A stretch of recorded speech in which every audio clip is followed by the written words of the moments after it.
Survivors we are, survivors we are. Are you ready for the journey?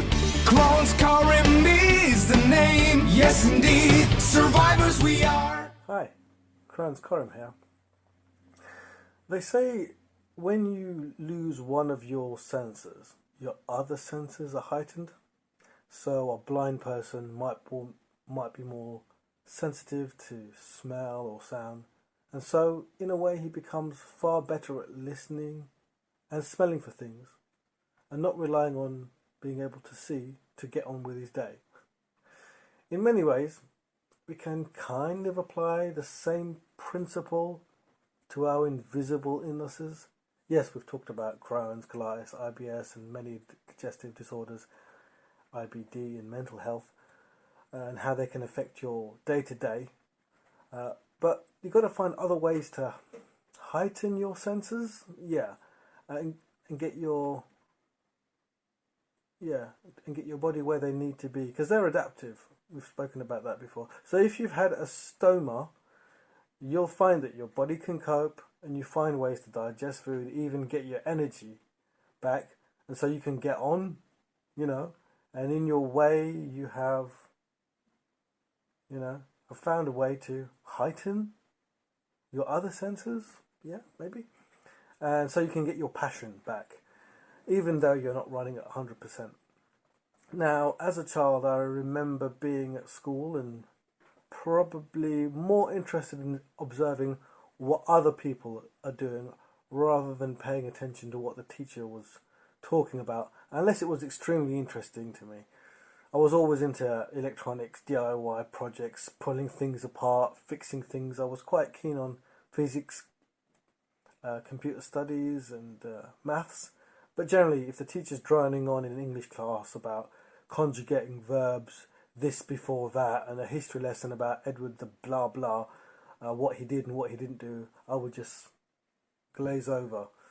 As I grew up and started college, things got a bit more serious, and I had to knuckle down and really take the subject matter on board, boring or not. So I used to tape record and type most of my lessons when I'd got home and make my own notes and that kind of stuff in case I was distracted.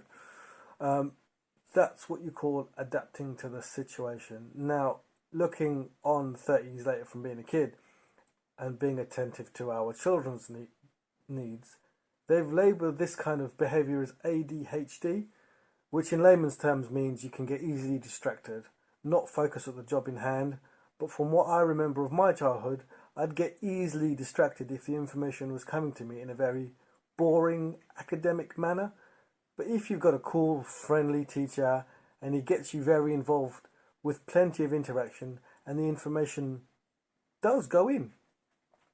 So I'm playing that now because if something's boring, I'm unmotivated, not really fulfilled, and it seems tedious to sort of get on with things.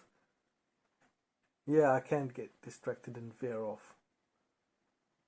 But I make it interesting, and I find a way of capturing myself in that moment. And if I'm not,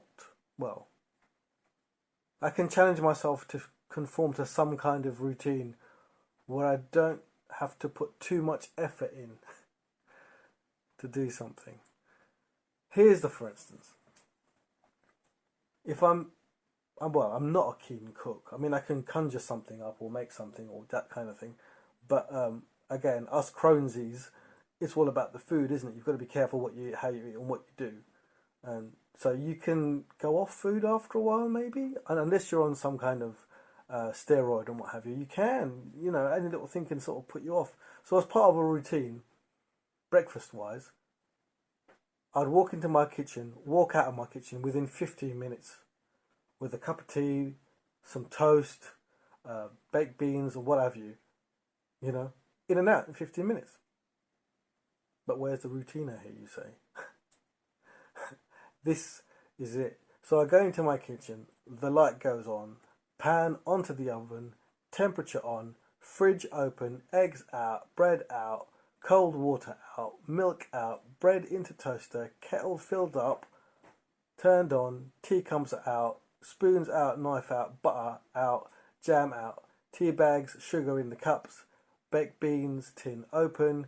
By the time I've laid all that lot out, the kettle's boiled, pour it over my tea bags, move over to the frying pan, crack my eggs, place beans in the microwave.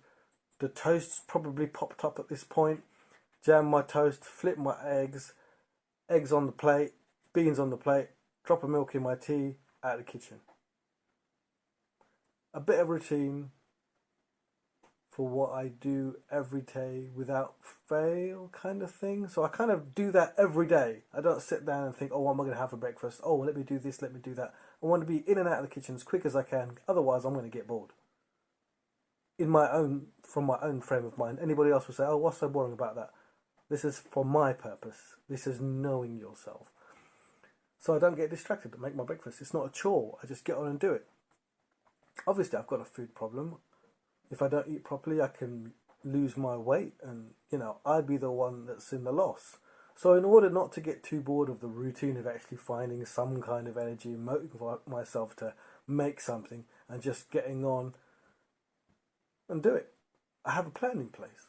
My routine of washing my dishes, ironing, washing my clothes, putting things away, tidying up, and order in a routine fashion, and then it doesn't feel like work.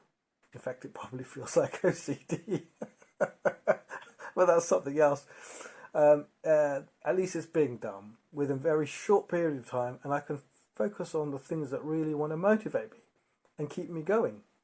If you can apply this skill to your everyday life, put those difficult things in some kind of routine fashion, then they shouldn't overwhelm you and make you feel restricted by your illness or struggles with your mental health. In fact, if you can get the tough stuff done quick and in a routine manner and out of the way, you can focus on what gives you drive and get that passion back and get yourself in a good place.